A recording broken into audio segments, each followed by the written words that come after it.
Hey guys, Dave from Design Upgrade Pro for H5P, and this video is going to look at the question set navigation panel. So this is only for the navigation dots, as you'll see right here, that get applied when you're using the question set content type in H5P. Okay, so it's only for that specific content type. And there's a handful of good options here. The first one you'll notice is you can check this box to move them to the top. So typically these dots are at the bottom of the question set, but if you wanted to move them up to the top, all you have to do is check that box and they will appear up here before all of the questions. The next option is for size. We have small and large, so this is the larger size being shown here.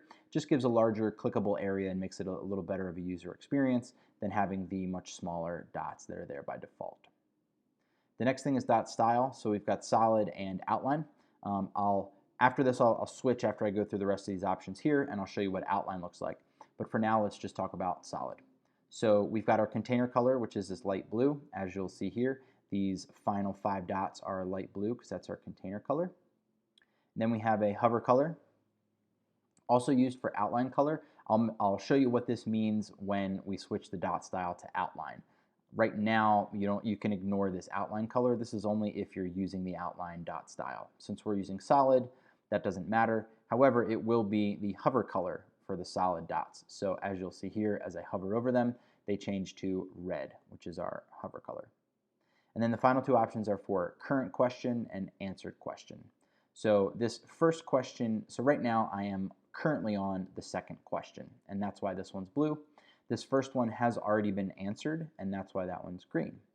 Now, if I click over, you'll notice that the current question is going to override the answered. So current question color always wins out, but as soon as you get off of that and go to another one, then you'll see that it does show green, which is the answered color. If I were to answer this question and then proceed on to the next one, those 2 are green. Again, if I answer this one, proceed on, the current one is always going to use the current question, which is blue, and then all of our answered ones are going to use the answered color, which is green. So now let me switch to the outline style and show you what that looks like. So now we switched our dot style to outline, and we've also changed the container color to white, and I'll explain why. So now this color down here, this red, is being used for both our hover color as well as for the outline. So when we look at our dots here, you'll notice that the outline, what's around that circle, is red, and then when you hover, it fills in that same color. So it's both the outline as well as the hover.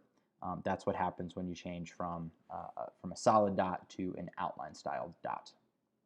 The other thing we've done is change the container color to white. The reason we've done that is to make it look like these have a transparent background. Technically, they do have a white background, but since it matches the background of the page, it looks like it's just transparent. So that gives us a true sense of an outline style button.